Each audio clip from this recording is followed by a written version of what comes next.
Welcome to the Lights, Camera, Rant Podcast. Your source for the latest on movies, TV shows, and video games.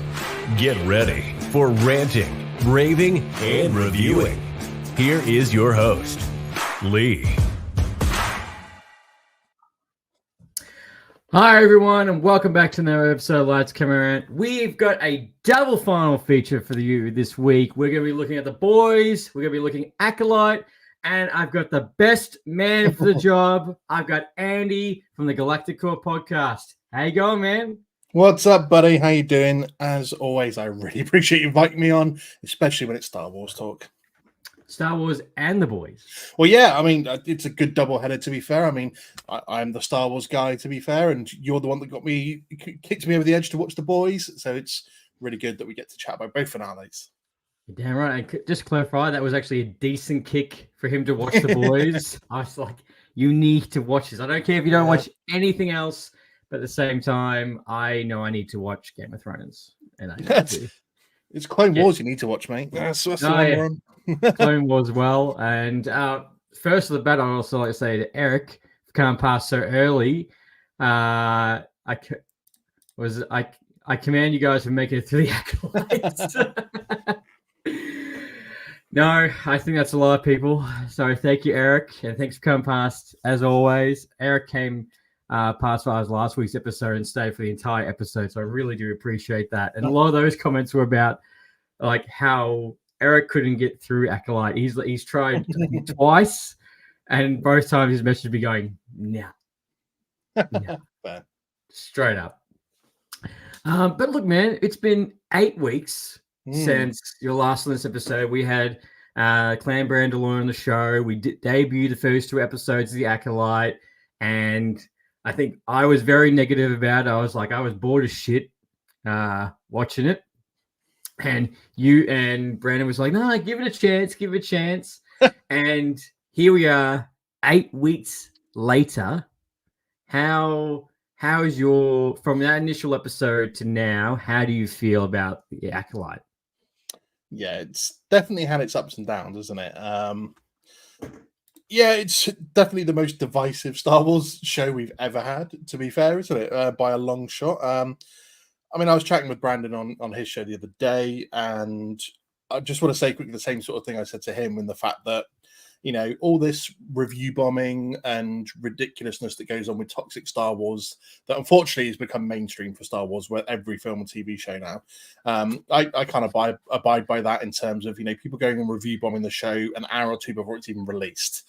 You know, that's a big part of the problem right now. But in terms of quality, yeah, it definitely went up and down. That's for sure. Yeah. No joke. No joke of just how that, like for me, I was like, okay, I think episode 4, holy shit. Okay, bored again. Okay, there we go. Yeah, it's one of those shows where, I mean, you would expect every Star Wars show nowadays or film to be visually stunning, which this one has been as well. The cinematography ever since Rogue One for every Star Wars project has been immense. So that's always going to be a plus point sort of moving forward. Yep, some of the writing and dialogue has not been particularly great. In places, it's definitely been a bit cringe and a bit like, oh my God, did they really write that and thought that was a good idea? But the fight scenes that we've had in general, from literally from episode 1 through to episode 8, has been good. I don't think we can deny, for the most part, that's it. Some of the acting's been a bit rocky in places, and yet some of it has been amazing, which just encapsulates why this show has been so up and down and all over the place. But yeah, it's definitely a tough one, and I'm hoping there will be a season 2 that pads it out to be a better all-round story rather than us just having left with a mixed season 1. Now I'll get into about season 2 or not, but like this, I don't know. I guess coming off from Ahsoka, which, you know, nearly every episode just kept ramping up, where you didn't really feel a big lull in Ahsoka. This just seemed to be a bit Yes, the dialogue was a bit funny. Some of the choices were a bit weird. The cameos confused a lot of Star Wars fans, and basically, this show really just showed how shitty the Jedi are. Finally. Like, finally.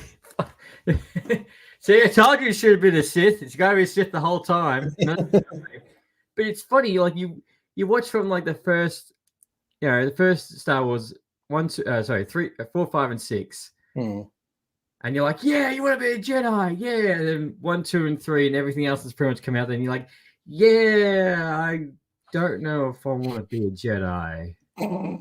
I mean, I definitely don't. To be fair, we all know. Anyone that knows me knows I'm a Sith. I mean, I've got Sith tattoos all over me. So he does. For anyone who's have the Sith Empire tattooed on my wrist. So he does. For anyone who's not watching, he is. Yeah. I mean, it's nice to finally see just not the fact that this was a failing organization that sort of fell under their own hubris. Nice to see that, they are just as flawed as everyone else, because they're still humans at the end of the day, and they're still trying to do what they think is best. But the arrogance and their belief in themselves. I love that senator that came in the end that said, you are essentially a cult masquerading as a religion, because that kind of is perfectly. And the Jedi are so against anyone else having Force abilities or using them how they don't want them to be used, that they just turn into an authoritative organization, essentially. I mean, Kumir said it, in episode 5. He's like, the Jedi didn't like the way that I used my gift, and so therefore I was cast out. And so, Jedi, fuck the Jedi, man. That's seriously.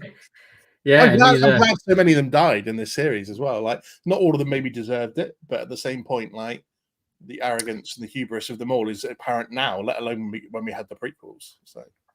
Well, that's true. And to your comment, I'd say the death count in this was a lot higher than I expected. Yeah, definitely. Really, especially in episode 4. I was like, wow, this is just pretty much just as bad as Order 66.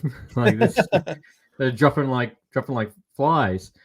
Eric on the YouTube, I've watched worse things. Don't get me wrong, but I'm just worn down and can't bring myself to watch something that I feel apathetic. So I guess that's these days.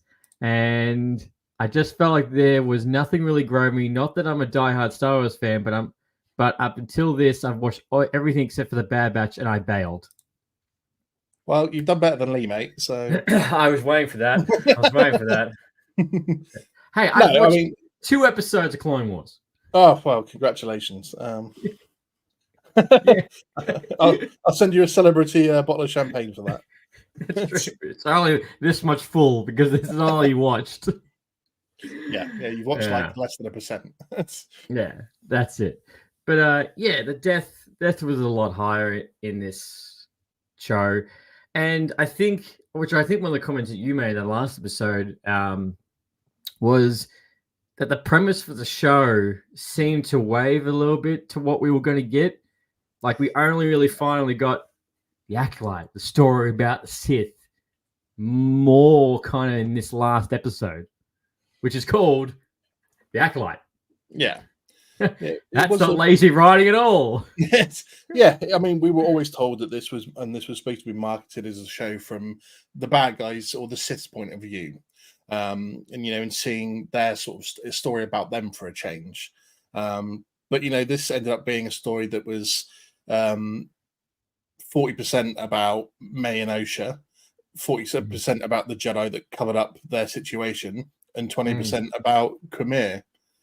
So at the end of the day, it wasn't. I mean, even if you can call it 20%, because I suppose in the second half of the series, it ramped up with him a bit more. Whipping boy. So yeah, it annoys me in the same way that the Battlefront 2 game, the story mode on there, the story for that campaign was always marketed as literally to the run up was always marketed as a game from the Empire's point of view. For once, you're playing as the Empire. It's a game from the Empire's point of view, and I was like, cool, yes, been waiting for this. And then caught all the way through the campaign, you switch sides and you end up on the Rebels and the Resistance for the rest of the game, which it was pathetic. So I'm like, you can't market it. You can't market a game that says this is a game from the Empire's point of view for once, and then caught all the way through you change sides. So why market this as a story from the Sith point of view when you didn't really get anything from the Sith point of view too much. And then sort of right before it came out, they sort of changed the synopsis and went, "Oh, this is more of like a murder mystery. What happened?" Sort of show. So yeah, that annoyed me to the point. Acolyte, or what happened on Brendok? Yeah, essentially. I mean, 2 episodes to cover flashbacks. First of all, Star Wars doesn't really do flashbacks. It's never done flashbacks. The closest we've ever come is in The Last Jedi when Luke was recounting to Rey about what happened with him and Ben Solo or Kylo on the night when he destroyed the temple.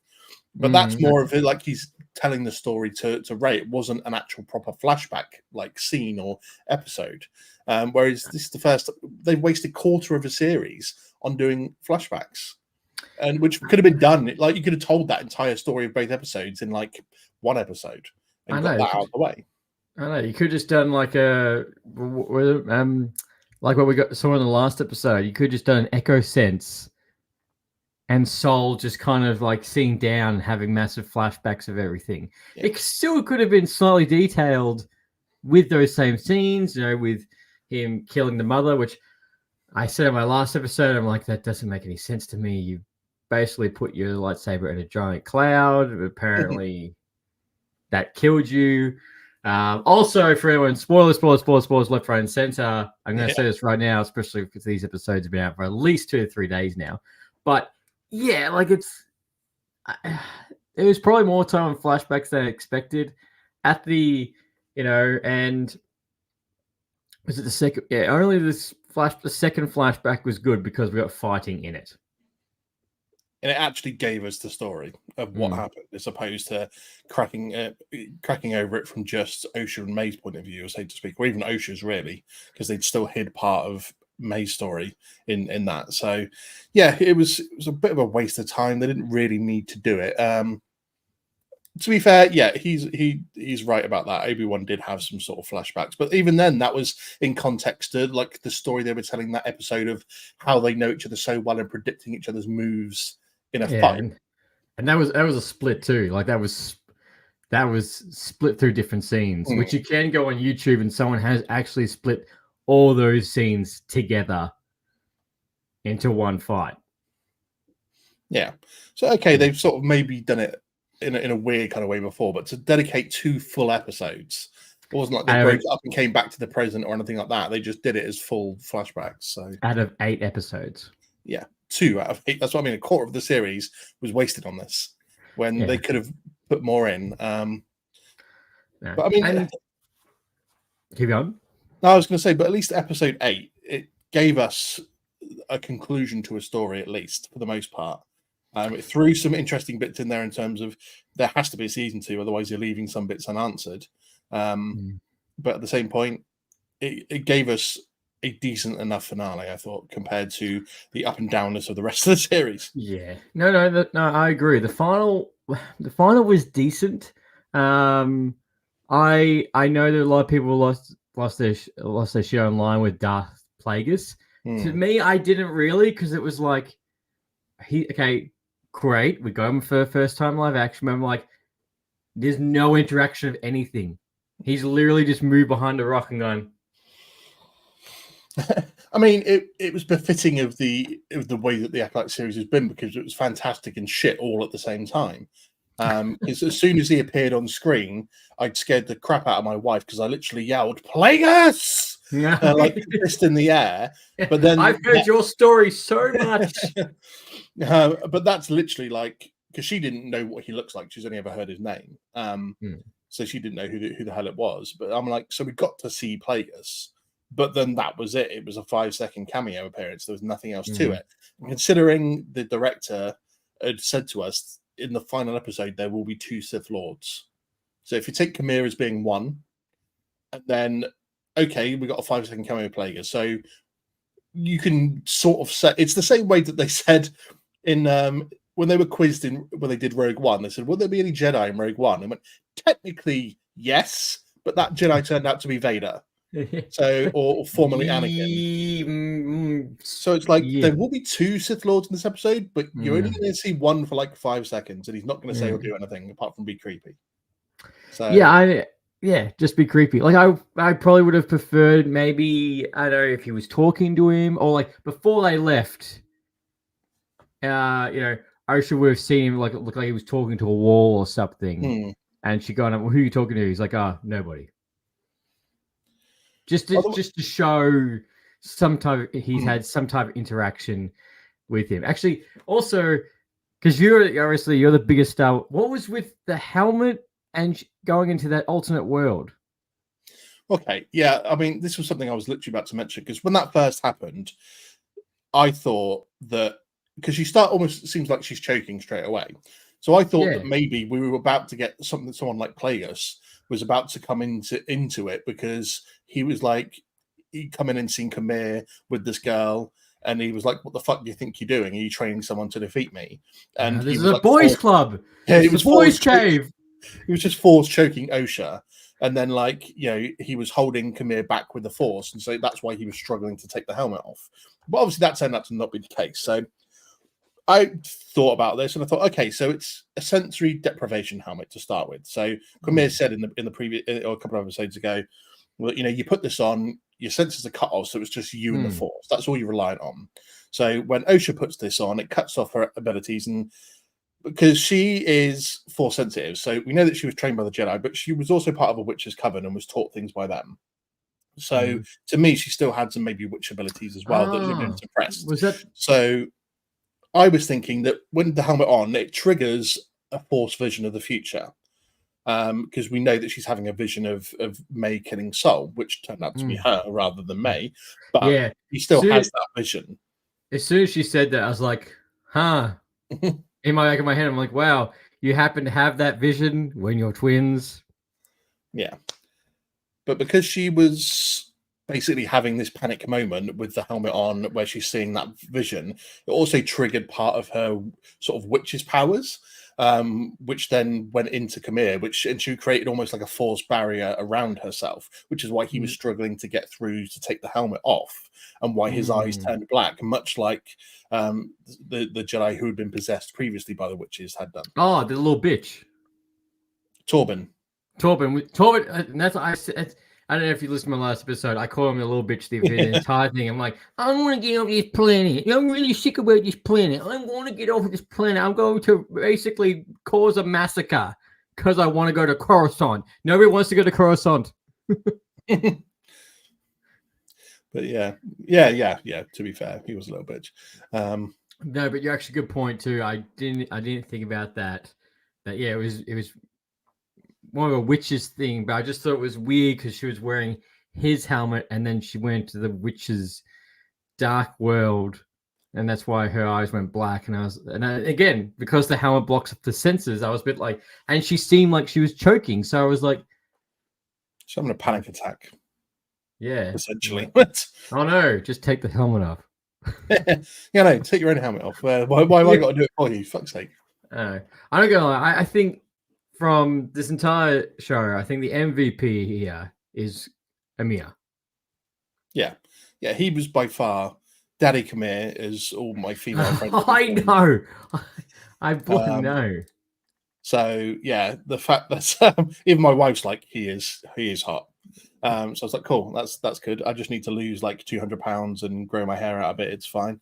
But yeah, so yeah, he since he's. I mean, the one episode we got of him, or when we saw him early on, is kind of like that shopkeeper type guy. He obviously wasn't really doing much, but obviously from sort of episode 4 when he was tracking through the forest with May, I was saying to Brandon the other day, I was like, I love the moment when you can tell when he sort of switches back into the Sith Lord persona. Because like when May's got him strung up in the forest, and he's like, "What are you doing?" And she's like, "Oh, Osha's alive, changes everything. I'm going to go." And all of a sudden, his demeanor changes, his voice changes, and he just like looks at her like in that sort of soft but deadly sultry voice, and just went, "He'll kill you." Yeah. And that's when he changed back into the Sith Lord. And ever since then, that episode, amazing episode 5. I liked the episode 6, like the philosophical chat sort of episode. I thought it was a good way to follow on from what was an amazing fight, because you can't really carry on from that episode with any other more fighting, because it's not going to be as good when you slaughtered that many Jedi straight off. No. And And to your other point, like his voice changing, I liked it when he was talking to Soul, and then I think Osha rocked up, and she's like, "Oh, you," and he's like, "Hello." I just did a shopkeeper voice again, and then went straight back to being a Sith Lord. But yeah, I mean, him and Soul had another great battle in this finale episode. They did that. That was another really for it. That was another solid fight, and between those two, and I'm glad it wasn't quick. I'm glad you got a decent to and fro from them, and you're just showing again a Sith Lord versus a Jedi Master, and just going toe to toe. One you're a Jedi who's what's the best way to describe it? Like not aggressive. Everything's weighted. Everything's course correction, and then you got Camille who's aggressive, fighting, all anger pure to it, and it's good watching those styles back and forth. Well, yeah, and the fact that he brings out enough anger and hatred in Soul as well for Soul to go sort of over the edge. He did it in that episode 5 when he ended up sort of like tapping into the dark side a bit and kicking Khmer's ass. But he obviously gets him to do it again here. And the fact that I love this, but it happened to both, to be fair, when they have like the tip of the lightsabers almost like sliced off, and you get the reveal of the kyber crystal inside the lightsaber. Sort of again beautifully done cinematically. And just the constant sort of battle between the two of them, Khmer breaking his lightsaber up to use as 2. I think it was called Shoto or something. Is like the technique that he uses, or the technique of having a smaller blade come off your main one. It's called Shoto, I believe, if my memory serves.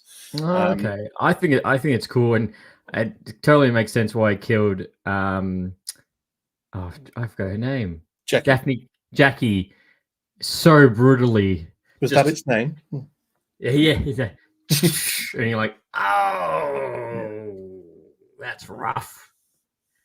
Yeah, then we get obviously is we've got the picture up here for it, the first ever live action bleeding of a lightsaber crystal. Yes, I have a good thing and a complaint about this scene. To be fair, okay, what's your complaint first?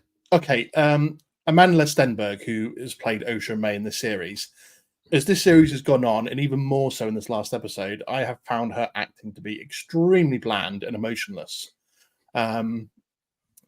To be fair, as Osha in this episode, she should have been going through a million different emotions, and yet I swear to God, her facial expression did not change no matter what was going on.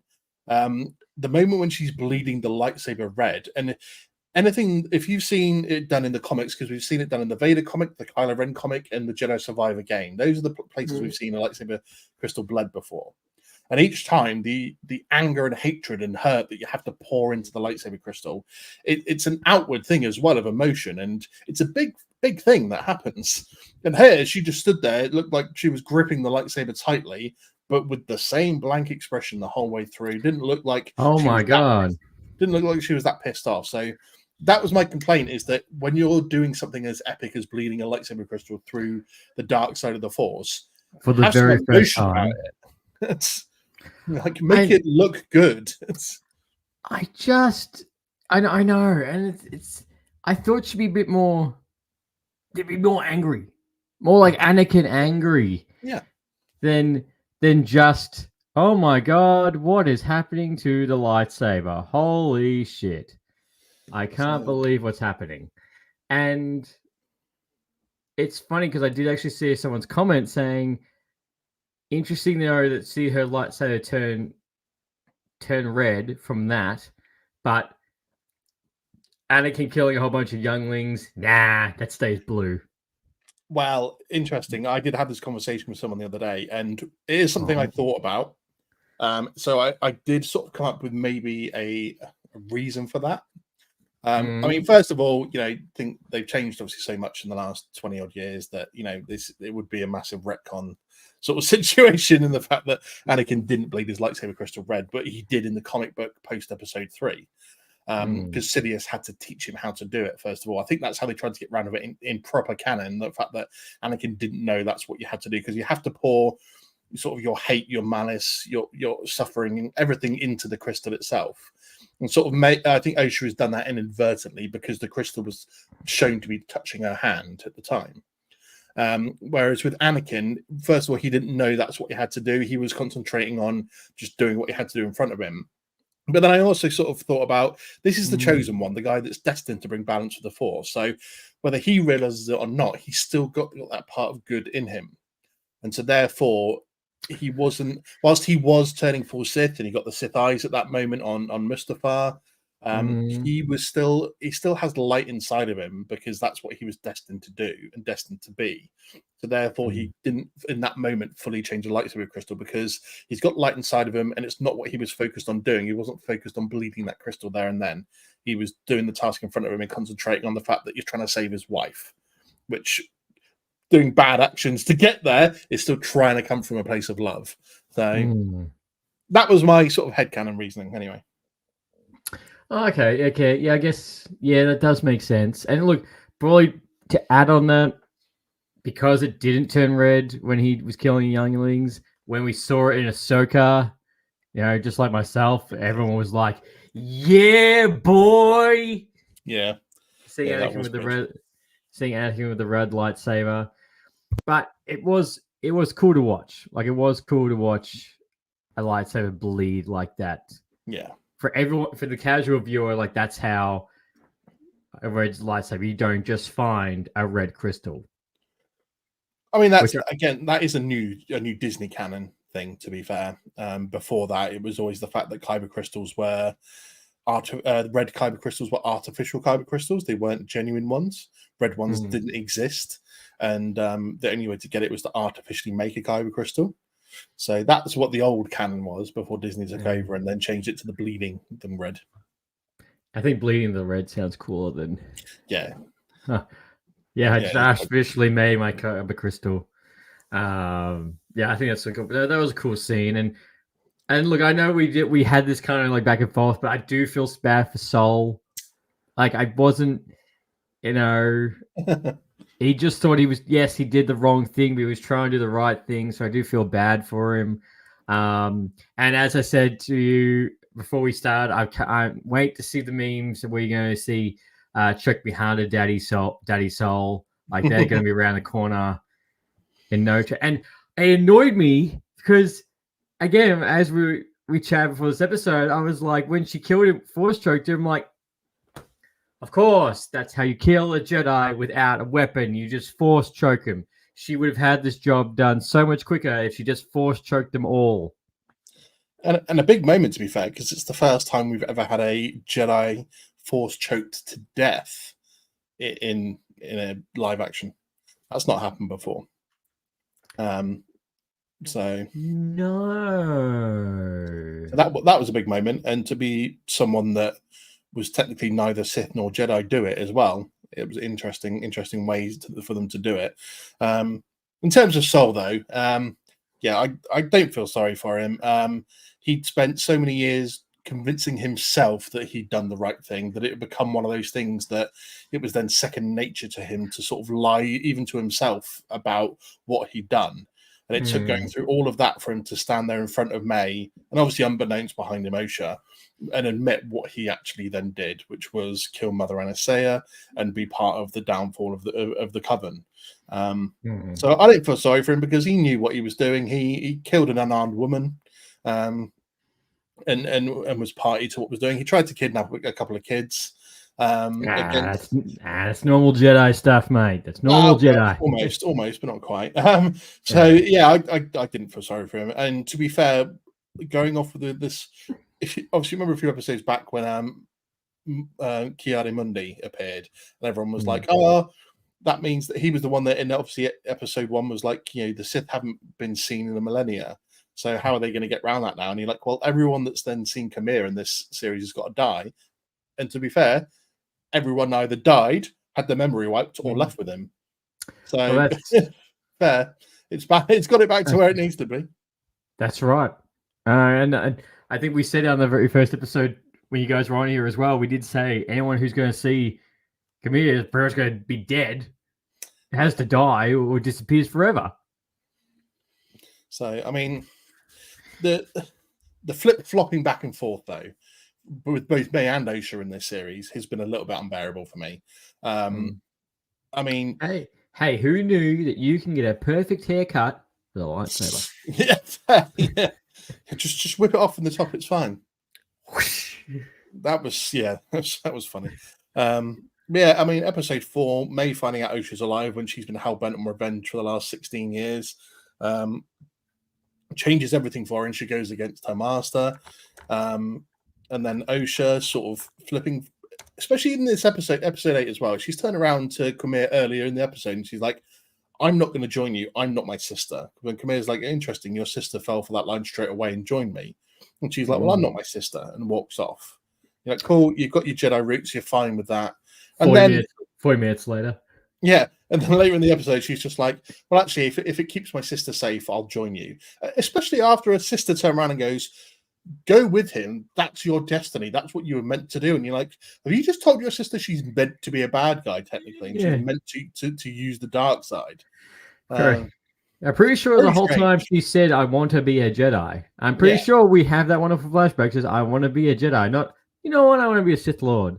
Also, Eric, from what I saw in the first episode, I think that was my biggest issue. I just found every character extremely bland. I guess that's a caveat with them being all Jedi, but I don't know. They would have been cool before. I don't know if they've been cool before.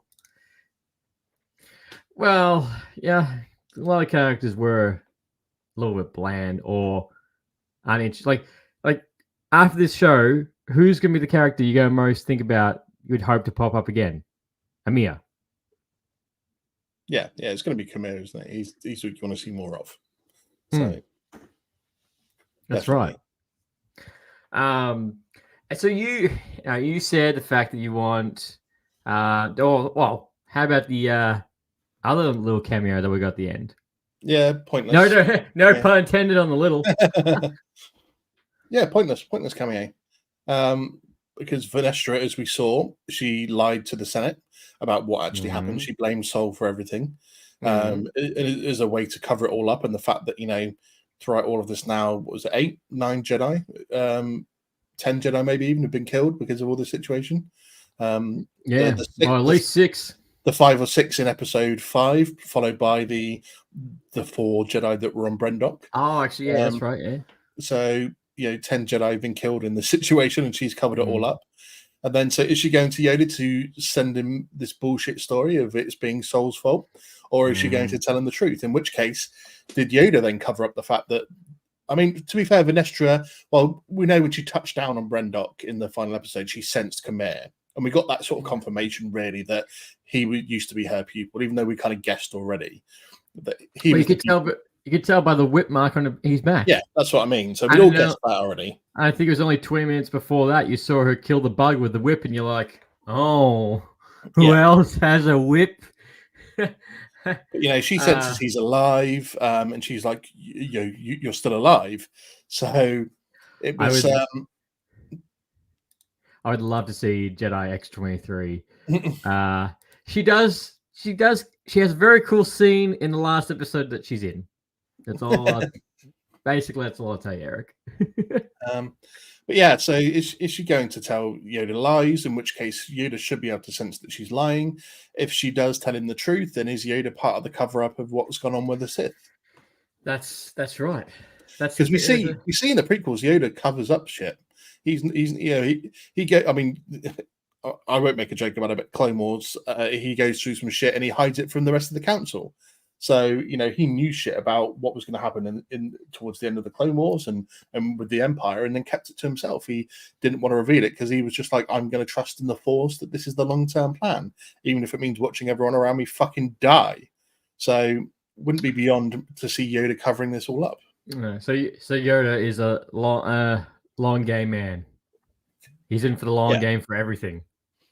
But then, again, we were told that Yoda was never going to be in this. I don't care that it's a small post-credit scene at the very end and it's, again, a 5-second cameo. If you're going to tell us that they're not in it, then don't fucking put them in it. And if you're going to put them in it, do more than a fucking 5-second cameo where you just see their ears in the background. Well, a 5-second cameo and then confuse the fandom, or sorry, confuse the lore even more. What's confusing with the lore about that one? Sorry. No, I mean it's like, how much did he, like you just said, Oh, how much okay, did he know? Did he know the whole time? And the Sith, and then it's like, going leading into episode 1, just like, you all knew, and you did nothing. Yeah.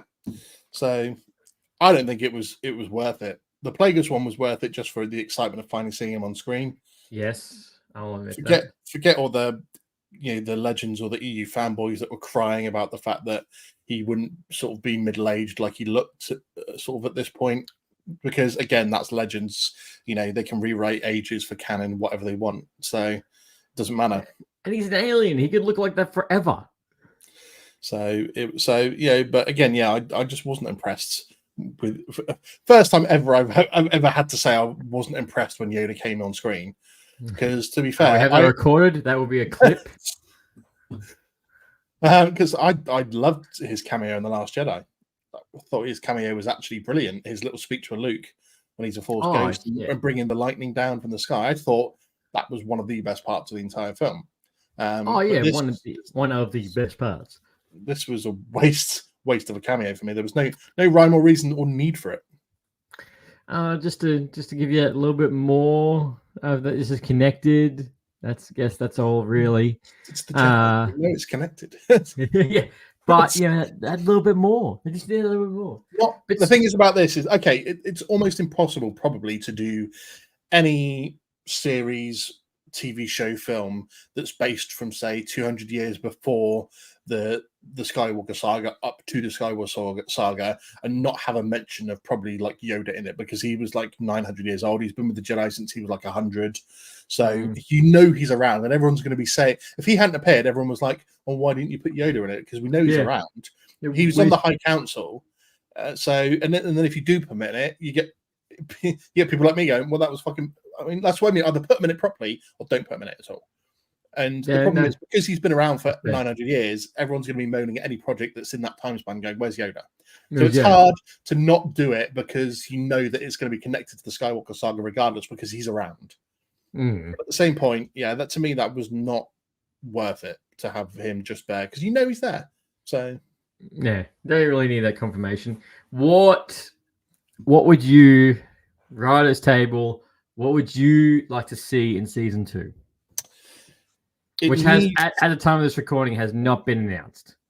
No, not as of yet. We are expecting it, to be fair. I think the way they've left off this story, they have more to tell. Don't wish to be harsh. I hope it's a new director, or that they take some criticism, because some of the cast and the director, whilst they've received, as we touched on earlier, some really harsh and unwarranted criticism, there has been some justified criticism as well, and they have not dealt with it very well. They have made comments online and released things and statements that have not been needed from their point of view. And whilst I'm sure it's probably directed to the unwarranted criticism they've had, they still need to sometimes take criticism on board. We all have to do it in our everyday jobs, that we have to take either negative criticism or constructive criticism from our managers and bosses and wives and girlfriends. Soon to be wives. Need to take that. If it's going to be the same director, they need to take some of the criticism on board about some of the directing, some of the acting, some of the writing, because we know that has been a bit of an issue. At the same point, season 2 needs to be more Sith orientated. That's 100%. That needs to be more about Sith and less about the Jedi, especially when that's how you sell the show. Yeah. I mean, now we've got the whole twins Brendock murder mystery thing out the way. It should be able to concentrate more. You need to bring Plagueis into it, and what his situation is. Is he currently the master at that point? Is he still an apprentice to Tenebrous? I loved the theory that was going around that said technically Khmer, because if anyone knows Darth Plagueis or the Legends novel, we know that Darth Tenebrous was his master, who had multiple apprentices, to be fair. So there's a theory going around that Khmer was originally one of Tenebrous's multiple apprentices, but he didn't quite fit the bill. He wasn't maybe sort of aligning with him properly, so he discarded him like the Jedi did. So he joins him after he's kicked out the Jedi, but it doesn't quite work out, and he's kicked out. Tenebrous then takes on Plagueis as his sort of next big apprentice. Khmer then becomes what is the beginning of the Knights of Ren due to his helmet and lightsaber and style of clothing and stuff. There's long been a heavy rumor that he is where the Knights of Ren begins. So maybe Khmer's sort of, he's looking for an acolyte because he wants someone to train, and Osha becomes the first sort of Knight of Ren. Khmer becomes the first original leader of the Knight of Ren, and then the Plagueis cameo that we saw in the finale episode here is Plagueis going to that planet and checking up on him, and is basically wanting to hunt him down to wipe him off, to kill him. And so hopefully, if that's a story they can put into season 2, in the fact that they established the Knights of Ren and the start of that, ready for the sequels, and that Khmer is that one, but then establishing Plagueis and Tenebrous maybe as the actual Sith Lords. And they're hunting down Khmer to get rid of him because he still poses a bit of a threat maybe to the fact that they're Sith. Because he never names himself completely Sith, does he, Khmer? The only point he says it, he goes, when they ask him what he is, he goes, Jedi like you might call me Sith. But he never fully calls himself a Sith. No. So again, it's a hint that maybe he's not quite a Sith Lord. So yeah, I think season 2, I think that would be a really good story for season 2. Have it based around the fact that Khmer is the start of the Knights of Ren with Osha. That would be cool. Are hunting him down to sort of wipe him out and not have type that loose end, so to speak. And then you can concentrate. You can pass the story over to Plagueis and Tenebrous and set that up for the scene to come. Excuse me. Later on in like another 50 odd years, when then a young Sheev Palpatine appears. That would be cool. That would be cool if we got a young Palpatine at the end of season 2. I'd be like, might be a bit too much of a time jump for that, but you know, a little bit.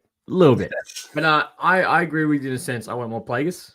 Yeah. I want more Sith stuff. And Knights of Ren would be really fucking cool if we got that too. But yeah, more on that direction, 100%. Has to be, because then if you've marketed The Acolyte as a show that's about the Sith, if you have a very Sith-centric season 2, then you can point to it and go, the show overall across multiple seasons is a story from the Sith point of view. We just had to get through these bits in season 1 to get to the main Sith-centric story. I was just on my tongue. If there's no season, that's right. If there's no season 2, are you really clamoring for a season 2? So if they don't make one, are you fine with it? I think they need a season 2 now, because 1, they're going to want to come back and hopefully do a better job. But 2, this story doesn't feel complete. You know, I hope because if you end it here, it feels like an untold story.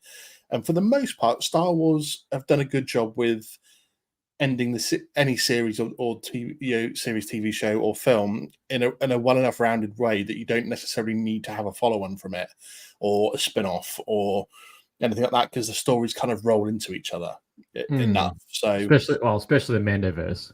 Yeah, the Mandoverse is going to come to a head anyway, and it's probably going to be the end of any remnants of the Empire and the start of the First Order.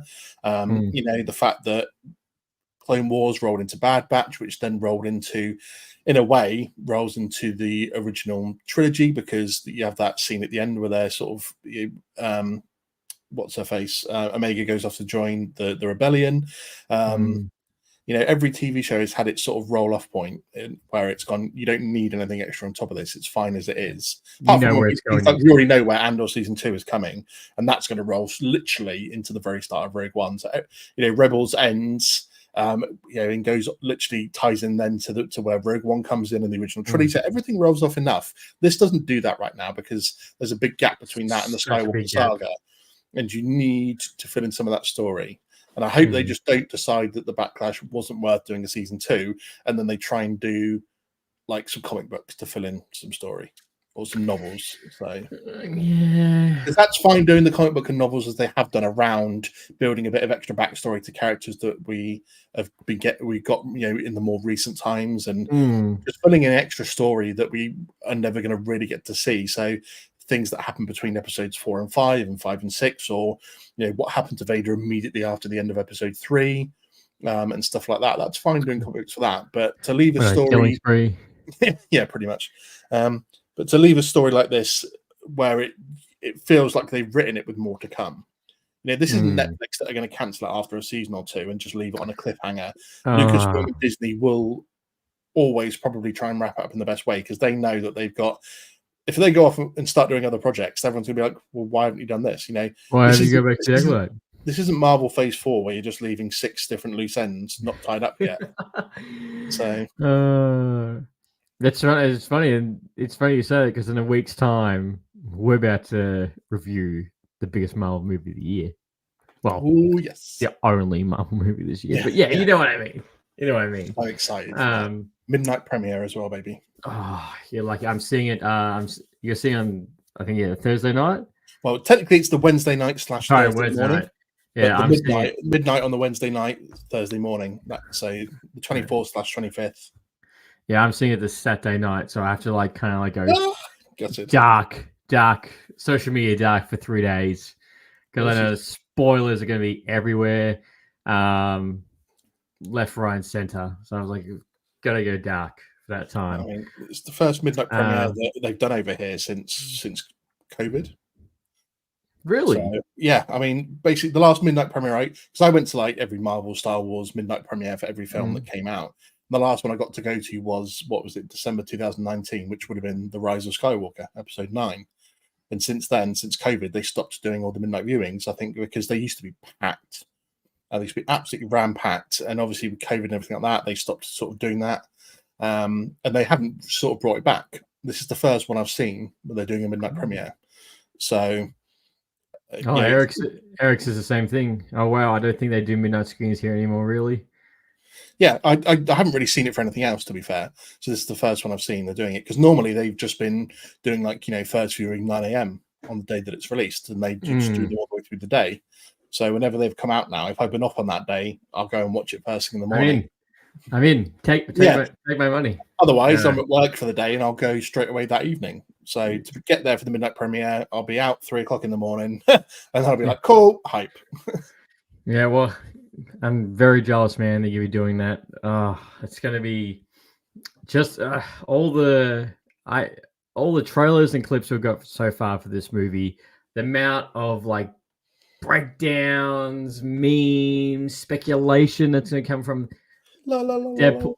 Yeah, Deadpool, Wolverine, and I was actually just saying to a couple of friends yesterday, as I really hope that because this is, it might not happen, but because this is Hugh Jackman as Wolverine and Deadpool, that the intro for the movie will be a mix of the old X-Men theme with the Marvel studio.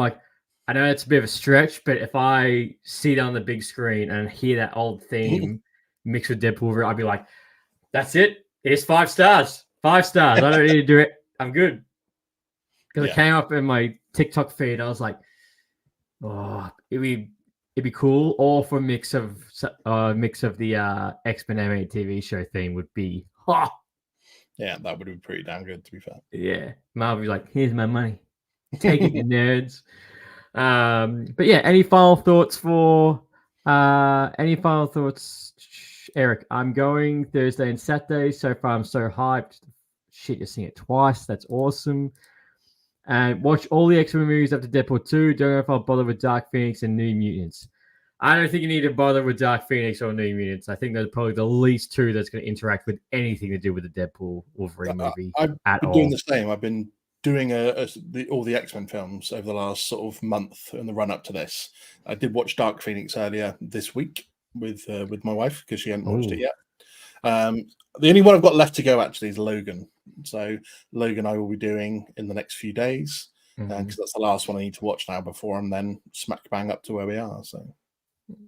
Oh, well, don't worry. I haven't said anything about the final trailer, which Eric has said the final trailer was especially crazy. I said to you earlier, I was just like, I watched the teaser trailer when it came out, and then I watched the first proper trailer after that, and I've avoided every teaser and every trailer, every drop, every photo since then because it's the thing I do nowadays is I'll watch the first trailer or two, and then I don't see anything after that. Especially in the run up to the week or two before it, because I don't want anything spoiled. I heard there were some cameos spoiled in the latest trailer, so I am well out the way, which is hilarious considering all my social media is geared towards seeing all this stuff because we do it for our podcasts. Yeah. So the fact that I managed to skip past it all and not actually see any of it or having it spoiled is tremendous, to be fair. Oh, well, you're lucky, man, because as soon as that trailer dropped, my entire feed, I'm like, yep. And it's, I'm not gonna say anything from it. I haven't reshared it. Because I was like, I'll let that surprise to the casual people. I don't want to spoil too much, but it was a good trailer. And again, I still feel, which I do hope I am right, that what Marvel has been showing us is still only 20%. Like they haven't really shown like the whole film. Like what they did with Endgame. Yeah. Like all the trailers for Endgame really only like they were like the first 15 minutes or something, weren't they? Yeah, first 15 to 30 minutes. That was it. And I'm hoping that's going to be the same for this. Eric, okay, wow. I won't say anything. Please don't. My hope is that they're only showing us a lot because of big things are still being saved. Yeah, that's what I'm really hoping for the trailer. But I can honestly say, man, what was shown in that last trailer, you're going to love. We'll see. Yeah. But sorry, back to it. So any final thoughts on the Acolyte? Yeah. Not everything I hoped it would be. The Sith story we promised was one of the biggest letdown to me because I love the Sith and I would join them in an instant. I will be Kamir's Acolyte if he needs it. Sign me up. I'll do it. You have to kill younglings. I'll do it. Yeah, it's fine by me. Yeah, definitely an up and down series. Some of the literally the best action we've had in Star Wars in a very long time, and yet some of the most awful writing in Star Wars we've had in a long time at the same point. The power of one, the power of two. No, get lost. Yeah. So I know. Oh, you need to know that you're not actually sisters. You're actually clones. So yeah, I mean, yeah, definitely some improvements that can be made to it if they decide to obviously push the story on. I think I gave it overall a rating of a solid enough 6 out of 10. It's not overall dog shite, but at the same point, it had enough saving grace about it to give it a mediocre score without it being amazing. I mean, people giving it 1 out of 10 or 10 out of 10 are both ridiculous ends of the scale. It was neither that truly bad or never that spectacularly good. I give it a middle of the road rating for me. I think a 6 out of 10 simply because episodes 5, half the episodes are boring, and 8 were worthy enough to give it episode 1 was still decent enough as well. You know, that the fight straight from the off with Endara, and them killing off the Jedi in the first 10 minutes of the show, one that we thought was going to play a big part, and then he played a part in the flashbacks. So, you know, again, brave to do that as well. I thought that was brave, and that was a good kicking off to the episode in the series. But yeah, just bits in between, unfortunately, let down. But enough saving grace to keep me not on the hook for season 2, but I will obviously watch season 2. Yeah. I'll 100% watch season 2 if they do make it. I agree with you. Definitely not a 10 out of 10. Definitely not a 9. Definitely not an 8. 7's, yeah, I'd say 7's still pushing it. I'd be roughly about the 5 to 6 mark for this. But what's the highlights from the show are only like 30 to 70%. Yeah. With 70% being boring flashbacks. I still think that Sol was a great character. I think his performance was fantastic, and what he did as a troubled Jedi with everything going on. Akumi was fantastic. They were great, but yeah, it's that's probably where I'll get it. Eric, 5 or 6 sounds about right, though. I've only seen a bit over one episode. Yeah, man, you don't need to go back to it. You don't need to go back to it all. But look, let's get into something that's, you know, a lot more exciting, a lot higher than a 5 to 6. And can't believe that we're already at the final. It's shitty the fact that we will not get the final season until 2026, but we are getting Gen V Season 2 until then. It is the very last episode of The Boys, which had a slight episode name change due to the recent effects thanks to Trump, which Amazon did put a statement out saying this show has nothing to do with it. It's complete coincidence. This was shown in 2023. Remember, it's fictional, kids. You bunch of dumbasses. Like, it's fictional. It's a complete and utter fluke that this happened at the same time as the last episode of The Boys was coming out. Yeah. Which I still can't believe that too. I was thinking, what are the chances that this happens and this is where the direction The Boys is going? Not that they were taking the piss out of this whole sort of Trump situation anyway, and the fact that they even named the insurrection date in the show as January the 6th, which was the day that they stormed the Capitol in real life. I know. Brilliant. Love it. I know. What were your initial thoughts on the ending? Wait, was the original... Oh, Eric. Wait, this was the original episode again? I think I saw, but I don't remember. So it's still... the original... just to clarify. So the episode 8 was called Assassination Run. However, at the end of the episode, it's just called Episode 8 Final. On Amazon Prime. They'll probably have to change it now. Probably give it a new name at some point when everyone's sort of died down from watching it. Yeah, just calm down a little bit. But yeah, sorry. What were your initial thoughts coming into the last episode? Do you want to do my famed Billy Butcher impression again? Do it. Welcome back, you fucking cunts. Yeah. So this season's been, again, maybe a bit of a roller coaster. I think the discussions I've had with friends and other podcasts and stuff is that this is probably one of the weaker seasons of The Boys, if not the weakest out of the 4 so far in terms of overall story and stuff like that. There's been some shocking moments in this series, to be fair. Just when you think it's The Boys and there's going to be some gory stuff or some weird stuff or some out there stuff, we've had some doozies in this series in terms of grotesque shit going on. Pink eye anyone or pink eye or bit of Batcave. Or Killer Sheep or Web Weaver. Yeah. So yeah, there's been some stuff. I mean, so I was expecting, first and foremost, it wasn't actually what happened in this episode wasn't what I was expecting. A long line of my predictions turning out to be absolute garbage, to be fair. But yeah, to be fair, I mean, the fact that we didn't get A-Train at all in the finale episode was a big shock to me. I had him down, probably like many people, for A-Train versus Homelander fight, and A-Train not to make it out. So the shock that he didn't appear at all was a big one for me. The ending to this episode was heartbreaking, I thought. You just felt it. I mean, it took me a moment to realize it as well, because I shocked myself when I actually realized. But when Kimiko was shouting out no, when was it Sam and Kate from Gen V show up? Yeah, that took me 2 seconds. I was like, oh yeah, she's just shouting. Because when she just started shouting, oh my god, she's shouting of it, and then I was like, oh shit, yeah, she's just spoken.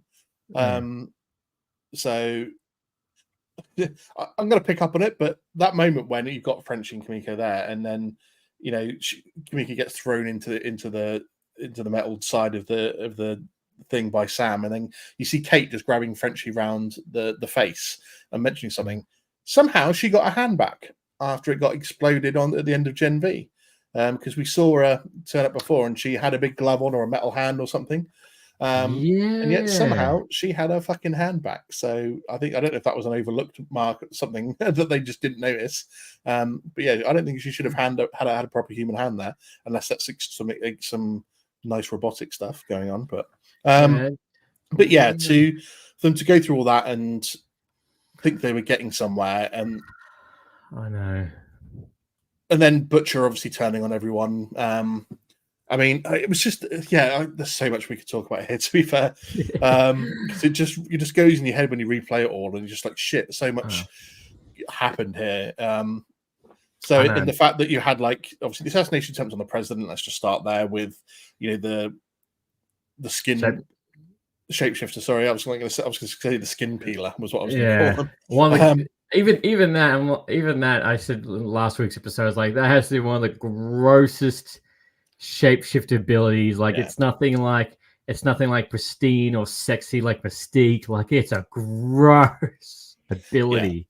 And they have to she has to recharge it as well to otherwise the skin starts disintegrating. So healing, But the fact that she goes hell for leather, sort of making out and having lots of sex with Huey and proposes 20 times and causing all that trauma for him when he's already been through some of the most traumatic shit in the last few episodes with his dad, and then the the torturing in the tech cave, and Ashley juicing on his face. So all this sort of stuff he's been through, and then he has to go through that as well. I know, like, oh, you proposed, yay! Oh, that's not you at all. Yeah, and I like her style. Like you're getting tested for everything. Yeah, fair. I'd probably say the same. But and then the whole situation with Butcher and Ryan, and are we assuming that Ryan killed Mallory in that episode when he shoves her up against the wall? Yeah, Mallory's dead, and I felt bad. I felt bad for Mallory because she was only trying to do the right thing because she partially raised him. Yeah, and that's how she goes out. And and again, I know I did see a post saying Butcher's being set up to be the villain. This is the show's making you really hard to like Butcher, but for him to turn to the dark side and finally give up, I felt like it was more like he had no other option. He was just, I got no other option. I'm going to have to go this way. I did like how his hair went from look like graying and death, and as soon as he walks in that warehouse, he looked like normal Butcher again. Yeah, and he's like, "Oi, no deals." I think we're finally in season 5 going to get the Butcher from the comics, to be fair, who was a lot more brutal and a lot more unforgiving in the comics. Plus, we have to look back to last season when, Butcher and Homelander had a little chat and said that it's going to end with just the two of them and Scorched Earth. Well, that's how it ends. That's how it ends in the comics. I think I'm pretty sure it ends in the in the White House, where, thanks to the help of Noir actually being a clone of Homelander. Yeah. However, I think they're going to shift that to being Ryan. I think season 5 is set up to be one of the best that we're going to see from the boys, simply because they're getting this whole thing about Vought and the presidency and stuff out the way, and it's just going to be what goes on, what superheroes want to take which side, essentially, and it's going to be a fight there with the boys stepping in to help. Because my sort of theory is that Starlight escapes at the end of the episode.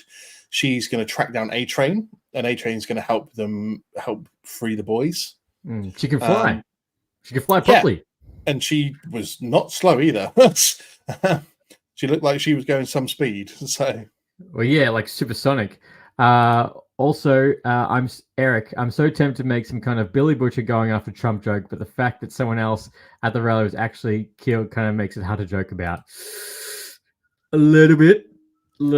Also, I don't think I caught how Vicky's kid got away from Butcher in that scene.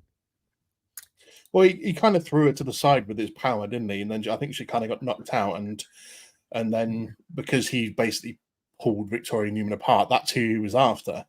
Because the kid, they weren't making a deal with the kid; they were making a deal with Victoria. Yeah. So the fact that he walked in, he's like, no deals, and then he rips her apart, which was brutal in itself, considering we saw that she was invulnerable and that she could even survive a blast from Homelander's heat ray vision. Yeah, so, and I did like how Frenchie was like, "Hey, you got your braces off." But yeah, I felt bad for Newman in that scene. Yeah. She obviously, she was like many of the others, starting to realize that it's not going to end well with Homelander being in charge. And she just wants to do the best for the daughter and get out. Sometimes, it doesn't matter how much bad shit you've done. Sometimes if you realize that you've got yourself backed into a corner and that there was no way out, you're just like, look, just want to get my daughter out alive. Just I'll do whatever it takes to make that a reality sort of situation. And then, Butcher of all people walks in and just uses his tumor venom to pull her apart. Tentacle, tuna venom tentacles to kill her, and takes the bullet. And I do feel bad for Butcher. And again, in the same time, I feel sorry for Huey. Like, Jesus Christ! Like, he's like, oh no, I trust Butcher. Butcher walks in, murders her, and walks out, and he's like, god damn it, just can't.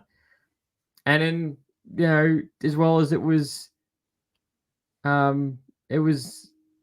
Smartest Chicks Alive's plan the whole time. Yeah, I mean that was a nice little twist to it. I mean, Sage turning back up and going, well, yeah, apart from obviously the whole Newman situation, she was just like, this was the plan all along. Yeah. So this is what we needed to happen for it to go this way. Yeah, that's what I was like. I was like, damn, that's a long-term game. And to be fair, I can understand her sort of egotistical thing, because it's definitely something. Well, I looked at him and goes, that's something you would say, because when she was like, when Homeland was like, why have you done all this? Why have you come back? Why did you do all that this way? And she was like, to see if I could. Yeah. I was like, that's the kind of egotistical shit I would say when I'm trying to do something really smart. Yeah. So I understood where she was coming from. Yeah, could I do it? Yeah, I did it. And this is where you are. And I've also just come back to grab my diary. Yeah. Can't forget my unicorn diary. It's fine. No, not at all. But no, Sage was a big surprise. Firecracker's dying. Yeah, I mean, no one's going to cry over that. Over that happening. No, but I did see people crying in the comments because we haven't seen her powers properly. I'm like, her powers are going to be like Jubilee. Yeah. Like, it's not exciting. You're not missing anything. No, she's not there because she's got a great power set. She was there because of the way that she talks and hosts and rallies people to her. So, but yeah, I mean, the fact that Eminem gets whacked out by the love sausage. I know. His old nemesis, the love sausage. Oh, I know. As soon as I saw him rock up, I was like, of all the people to get the surprise at him, it had to be that guy. Like, and I did think towards the end, I was like, okay, they're all going to separate and then they'll have to come back together. I was like, not expecting how they all got captured and they've split up. Because you remember, we haven't, for this season, we still didn't see what happened with the rest of the captured Gen V characters. No. Which kind of feeds into the theories of season 5, doesn't it? So because we know we get Gen V season 2 coming. I think it was reported this week that Victoria Newman would be playing a big part in Gen V season 2. So does Gen V season 2 technically take place before The Boys season 4? Or maybe concurrently if they're focusing on the other characters? Actually, it could play concurrently. Yeah, it could. So the fact that Gen V season 2 ends and bleeds straight into season 5 of The Boys. Because if Victoria Newman plays a big part, then it's obviously got to happen either concurrently or just before season 4. Yeah. So it does. But A-Train, I think, will be back for season 5. He's going to help free the boys. I think he's going to die. I think he's going to help bring the other Gen V characters into it as well, to be on side against Homelander. I think he's going to kill the Deep. I think it's him two are going to fight, and he's going to kill the Deep. He's like, God, you're so annoying. But yeah, I mean, A-Train was my nailed on guy to die in the season. So that didn't happen. So yeah, I foresee a lot of superhero casualties in season 5. If they're going to build up to this big scorched earth ending, then there's going to be heaps. It's going to be blood everywhere. And we do know, I would say going to season 5, we do know it's going to end with Butcher killing Homelander. Like that's what it's been building up for all these seasons. I know I've seen some people like, oh, Ryan should kill him. I'm like, nah. Yeah, it's going to be Butcher needs to put that crowbar in his skull. Although let me put this little scenario to you. So You know, you're Ryan. You know, your dad is Homelander. You've just been told that he essentially, you know, the way that you were born and conceived was because he raped your mother, and yet you still kind of want to leave and go back to him. Does that really make sense? No. So do you think maybe like Ryan helps Homelander for 3/4 of the way through? Homelander is about to kill Butcher, and then Ryan comes and goes, you know what? Nah. I mean, when they were obviously Mallory and Butcher were sort of telling him, you know, you can't go back with your dad. You need to be with us, and we're going to train you to kill him. And he's like, well, he is my dad after all. And they sort of reveal the truth. But he's like, I just need some time to go and think. I think he would have come back if they'd have given him that time. But Valerie was like, no, we're going to trap you in this 6 foot thick, cage, essentially. I think if they'd have given him the time to think about it, he would have come back. And I think even maybe now, like, he didn't necessarily need to kill Mallory. I think he's going to be sort of a little bit AWOL for part of season 5, and then he's going to come back and be like, okay, I'll help you kill my dad. Because all this stuff going on, what he did with my mum, it's, you know, he can't be around. So, yeah, it was just interesting to me. I mean, guessing for me instantly, I'd have been like, well, if you raped my mum, then I'm not going to want to be anywhere near you. Yeah, I'm not going to want to be near you at all either. Also, Eric, I love the final, but don't know about the whole Sage part. I feel like the way they were writing her, literally anything can happen. Then she can come in and say, that was the plan all along. That's a fair enough comment, but yeah. Eric Kripke obviously is meticulous about the way he's planned out. He's not just doing it from season to season. There's always a build up to a final that he's got the whole show pretty much planned out, and he's just working his way up to that finale. Well, it was pitched for 5 seasons, wasn't it? Yeah, I think in his comments, it was always pitched for 5 seasons. And I think Gen V was just a happy bonus. So it's whilst it might seem a bit all over the place and crazy at times with some of the ways that they've gone, it's planned out enough that the overall plot is coherent, and it's not just a throw job together, and then they just use the fact that Sage planned it. We can just say that as a get out clause. So I mean, the interesting one at the end though was obviously Soldier Boy reappearing. We knew that the CIA had him. I didn't know if he would make an appearance properly in this series or not, or whether they would save him for season 5. I have 2 theories for you about what happens with Soldier Boy in season 5. So, all right, shoot, let's go. The one that is that they wake him up, he manages to escape because he's pretty much as strong as Homelander at the end of the day, and he does have the ability to kill him. And he ends up, whilst he's pissed at Butcher, he ends up on their side and helping take down Homelander. The other theory though is that they've got Kate on their side from Gen V, who obviously can influence people and hypnotize them. Is that they basically use Kate to make him into the dad that Homelander always needed to guide him and be on his side, and basically brainwashed him into being Homelander's right-hand man and or his enforcer, but also be the supportive dad that he always needs. And then maybe Soldier Boy cracking out of that towards the end of the season is what sends Homelander over the edge. It was just something that popped in my head because with Kate's powers and obviously she's on Homelander's side, that they can use her to control Soldier Boy now that Homelander's found out that he's still alive and that he's basically going to be under his control now. So it could be Homelander, Soldier Boy versus Ryan and Butcher. Oh yeah, actually, that would work. Father and son. In a way, there is a third wheel to throw into the middle of that for season 5, which is going to be Jared Palecki's character. You know that Jared Palecki was obviously played Sam Winchester in. That's right. They're trying to get him to come into season 5. Said that he accepted the offer to join for season 5.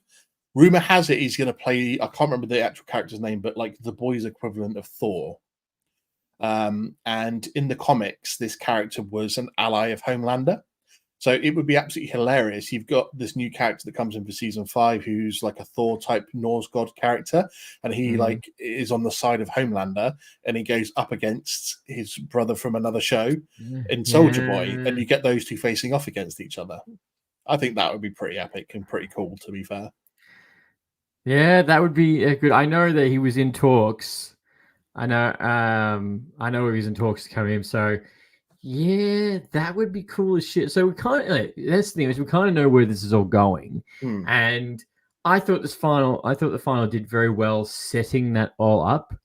And like, don't get me wrong, like the season 3 final was to me was definitely epic and made me so excited for Gen V, so excited for everything moving forward.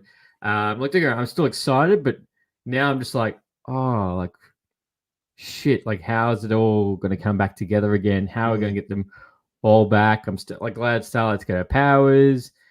You know, is Marvin going to die? Is he going to finally come back? You know, what's going to happen with Frenchie and Kimiko? Especially with, you know, halfway through the season, we got that other girl that was trying to kill Kimiko, which I feel like that was just a thread that didn't get finished off properly. And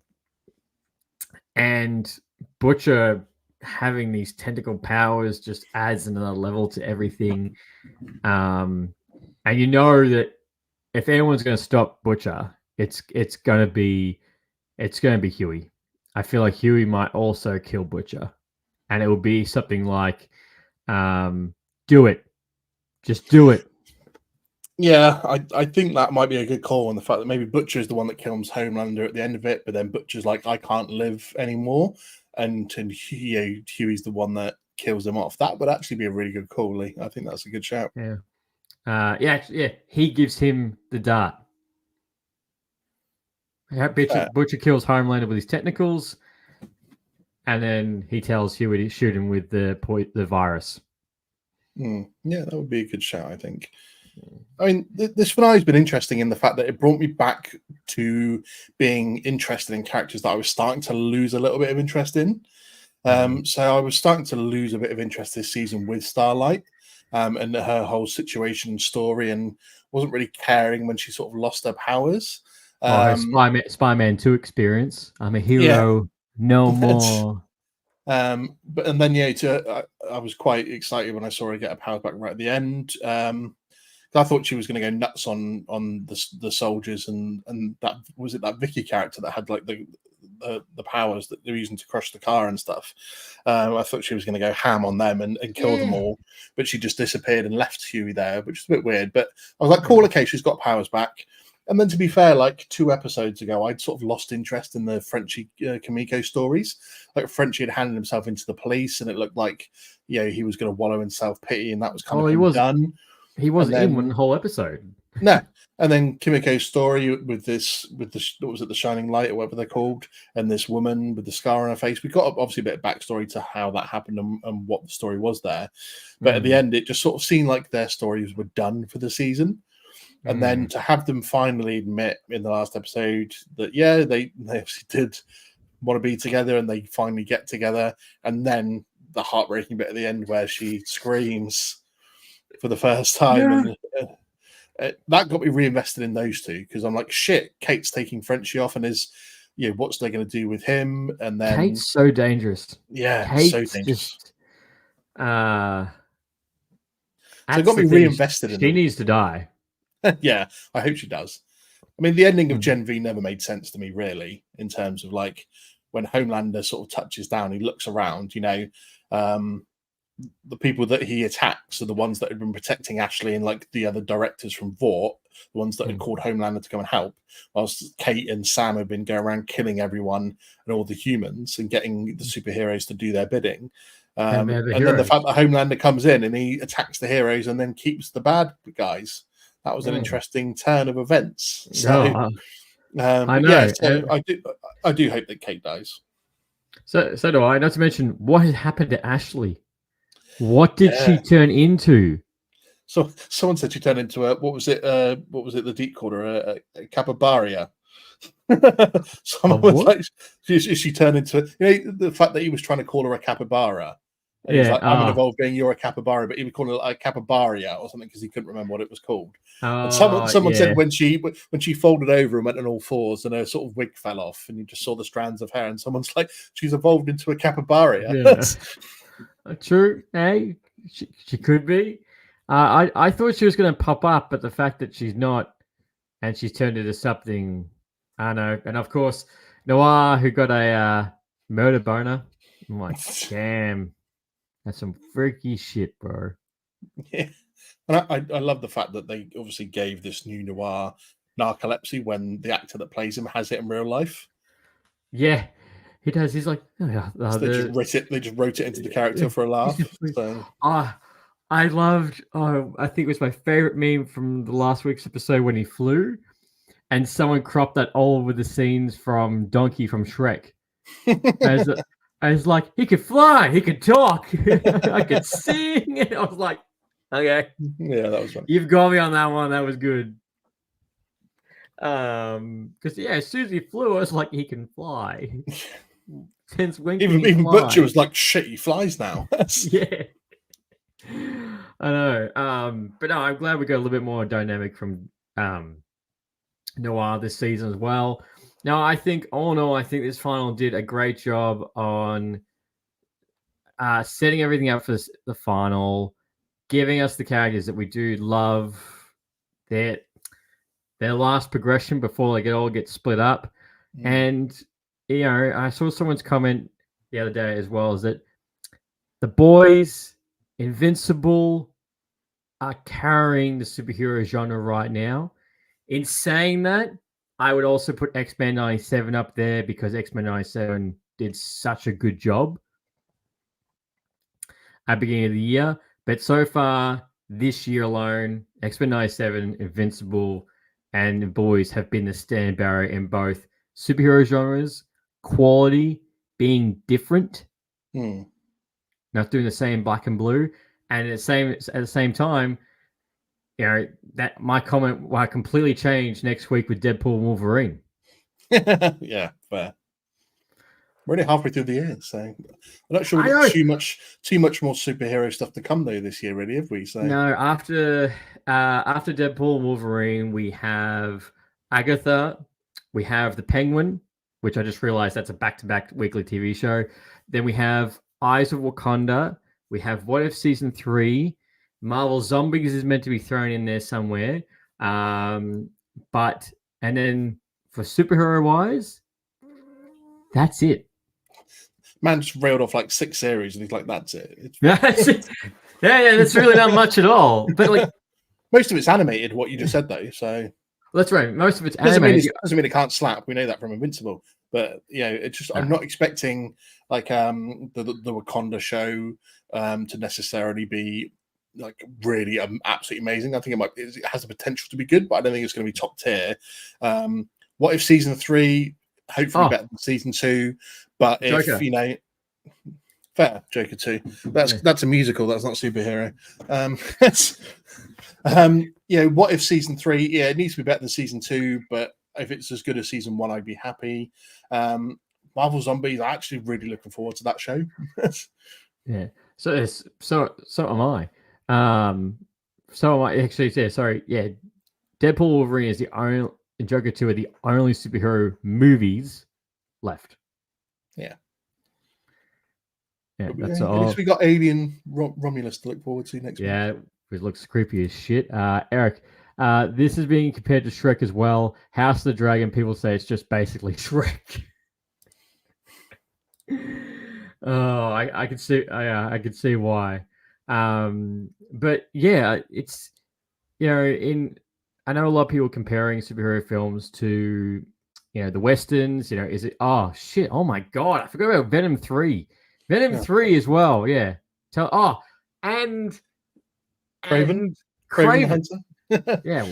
Okay. There's a bit more coming in the next 6 months, but let's rewind it back and we're only halfway through the year for superhero stuff. Yeah. So we want to see whether the bar's raised for the rest of the year, starting with next week. That's going to be a comment I'm going to see somewhere like, oh, you missed all of these. I'm like, well, wait 5 minutes. I'll reel them off again. Trying to do it off the top of our head, people. Give us some credit. Yeah. Give you a moment. But yeah, you're right, Eric. Venom 3. Okay, let me rephrase this. Deadpool Wolverine is the biggest superhero film that we're getting this year. Fair. End comment. Fair. $billion film at least. It has to be. with no other major Marvel movie. I know Venom 3, I know Craven, but that's the Sonyverse, and most likely with their track record, it's probably going to be shit. Basically, Deadpool, Wolverine, and Joker 2 are the ones that people are ironically excited for. Yeah, no one's really excited for Venom 3. No one's really excited for Craven the Hunter because we know it's a Sonyverse, and at the beginning of this year, Madam Web, it was just a big pile of shit. Oh dear. I mean, to be fair, your review was fantastic. Oh yeah, my all 54 seconds of it, of which 40 seconds of that were my intro and outro. To be fair, I'm more excited for Venom 3 than I am for Joker 2.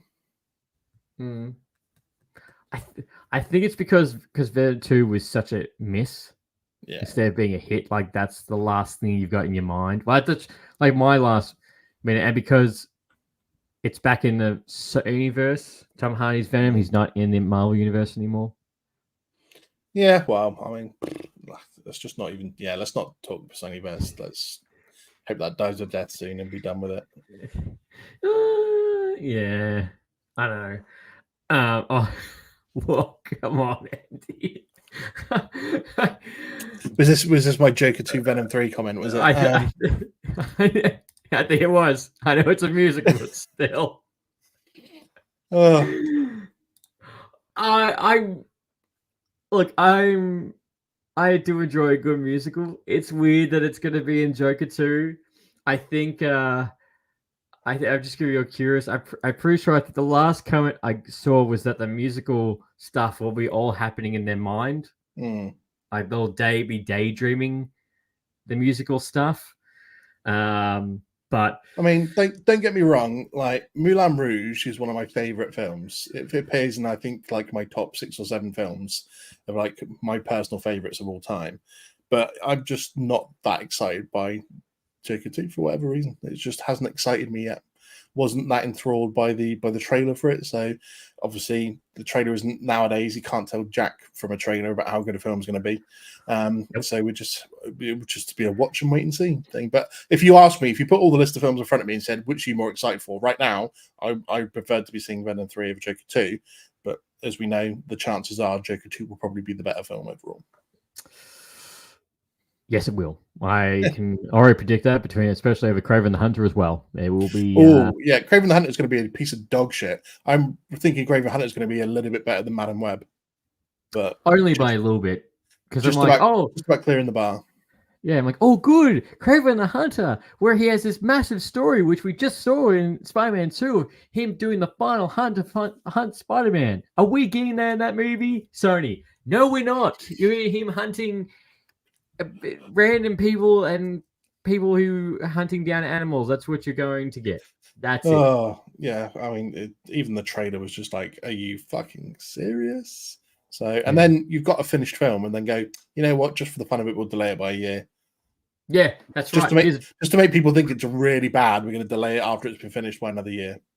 Yep, that's what we're going to do. And thank you, Sony. So pulling back to my original comment, sorry, The Boys and Invincible in a flooded superhero market are really showing what you can do differently.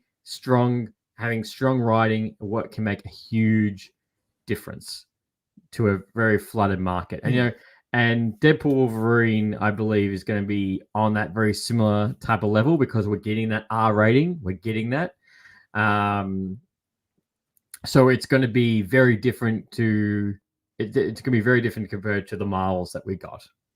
Yeah, absolutely. I mean, it's not just about the gory aspect of The Boys either, where they're not afraid to go where no pink eye has been before.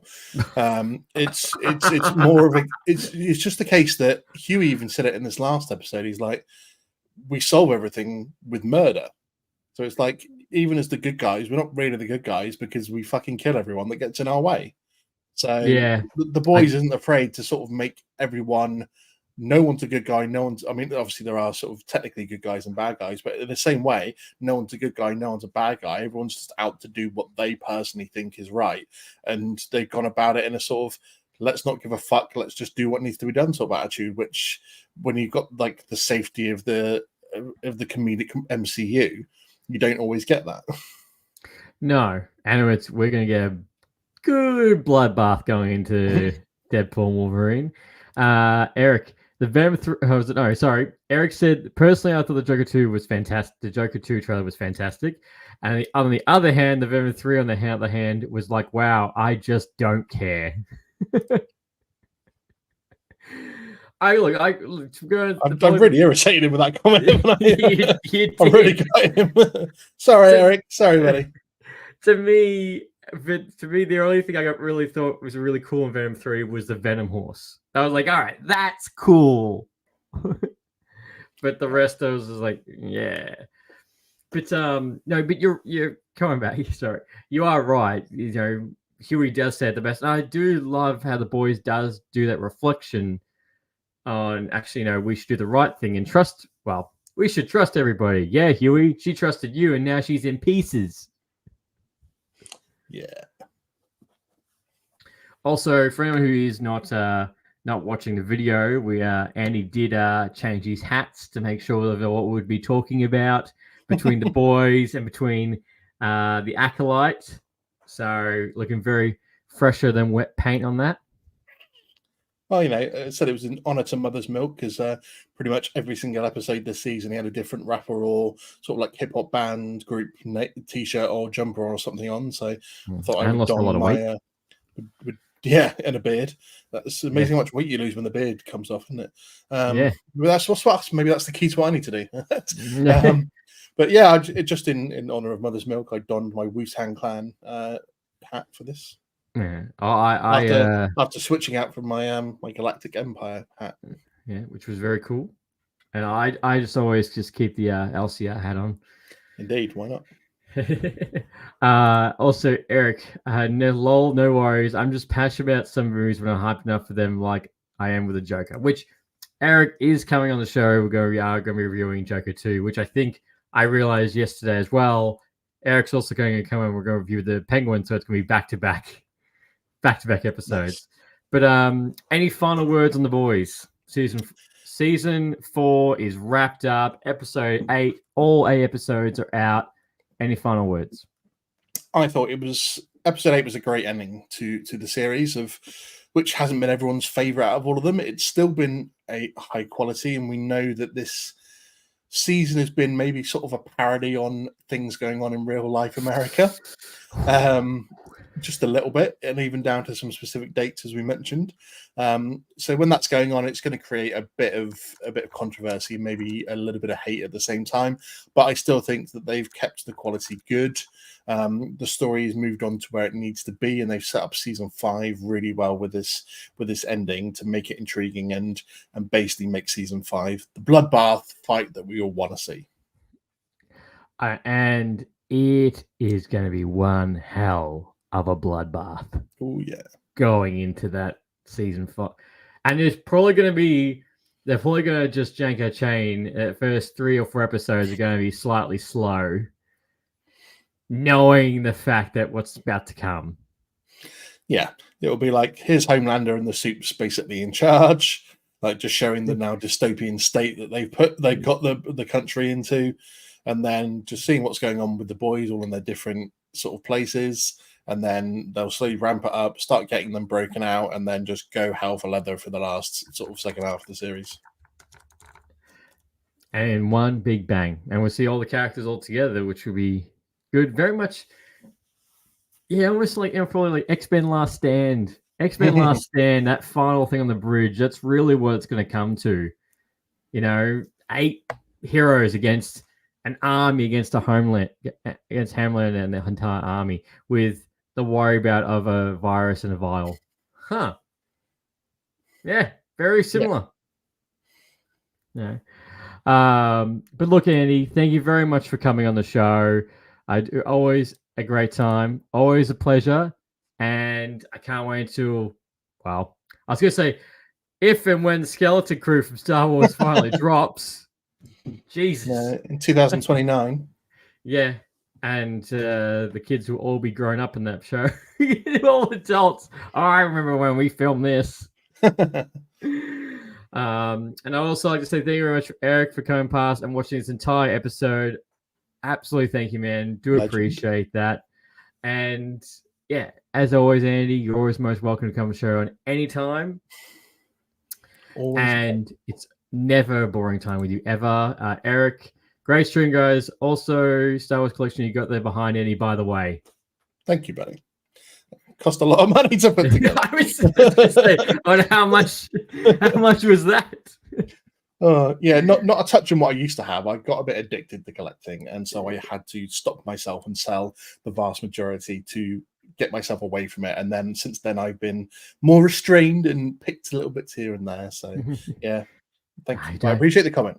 You don't have to be that restrained. It's all good, man. I do. Trust me. Well, as always, thank you very much for everyone coming past. And until next time, happy ranting. Thanks for listening to Lights, Camera, Rant. If you like the show, don't forget to subscribe so you don't miss a single episode. While you're at it, leave us a rating and review, and be sure to tell your friends. Until next time, happy ranting.